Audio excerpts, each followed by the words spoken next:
Hey everybody, I want to make a video on decision making because I said I would, and the reason is because it's super powerful.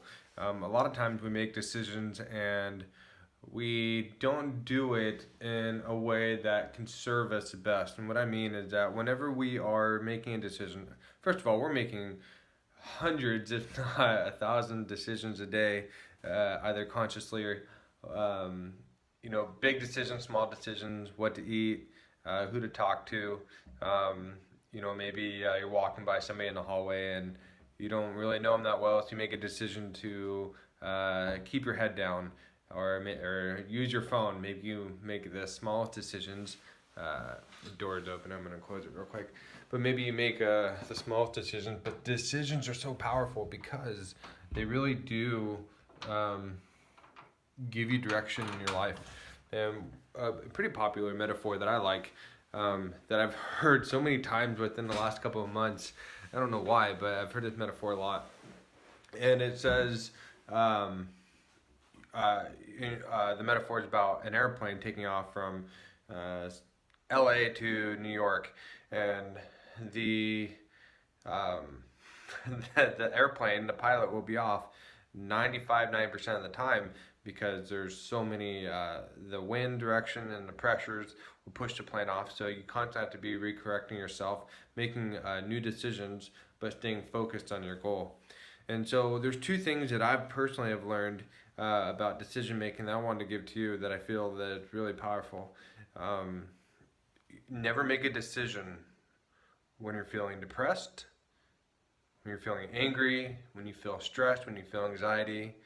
Um, don't make a decision that requires a lot of attention. That's going to be a huge, it's going to leave an impact on your life. So if it's about joining a new relationship or a new business venture or making a decision about doing a cleanse for a week, something that's going to really require you to put a lot more energy and focus and emotions into that decision. Don't make those decisions out of depression or when you're feeling depressed or when you're feeling sad or anxiety, when you're feeling stressed or you're feeling anger or hurt because you're not seeing clearly. You want to be able to make a decision that's going to change your life, um, when you're feeling peace, when you're feeling gratitude, when you're feeling forgiveness, when you're feeling like at one with yourself. When it might sound a little weird, but when your body and your spirit are aligned. Um, there's a great metaphor, I believe it was Brian Tracy, that says when you meditate, it's like water and oil in a bottle. Like when I was in school, elementary school, you could put food coloring and water and oil, and you could shake it up and it'd look really cool like a lava lamp.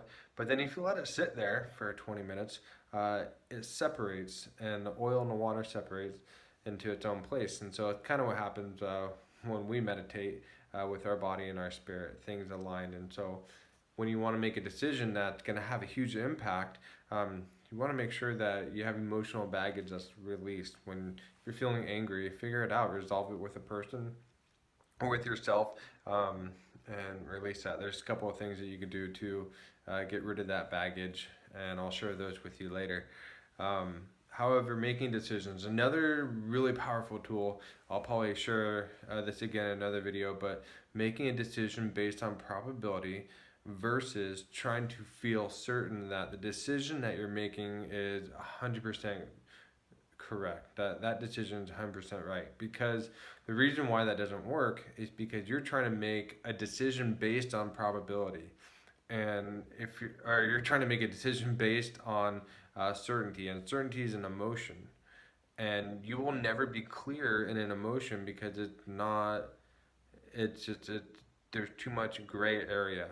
But if you use the left side of your brain first and you use the logic side, you can base a decision that you're making on probability and have a higher chance of achieving the result that you want. So if you're going to be in a relationship, before you get into that relationship, yes, what are the probabilities of this relationship working? Well, that's pretty high. So let's narrow it down. Let's chunk down. What's the probability of me being able to meet this person's needs on a day-to-day basis? Well, if you don't know that, you should probably find out, right? What are the probabilities of me being able to meet my needs and being able to handle the things that this person is going through? Is that high? Is it low? What are the probabilities of, if we get into a crazy situation and an argument, what's the probability of us being able to handle that argument in a healthy way, and keep a healthy environment, and what's the probability of us being able to forgive? So you can see, you can go through these questions to really start to have you think, and then if this DAX high and the probability is on your side in your favor, then you can most likely work it out. But if it's pretty low, then don't do it. As hard as it would to say, as hard as it is to say no, you're gonna save yourself so much heartache in the future, and then you can know, I don't feel like it'd be the right thing. But if you have probability in your favor, then you feel that sense of certainty that you can make it work. So reverse that. Don't make a decision on an emotion, make it on probability. That is so powerful. That saved me so much heartache in relationships in the past, and not just personal, intimate relationship, but whether to do business with other people and bring on other clients and stuff. So I hope that's helped. If you're in a huge decision, let me know and I'll help walk you through it. It'd be a lot of fun. Cool. So until next time, take care.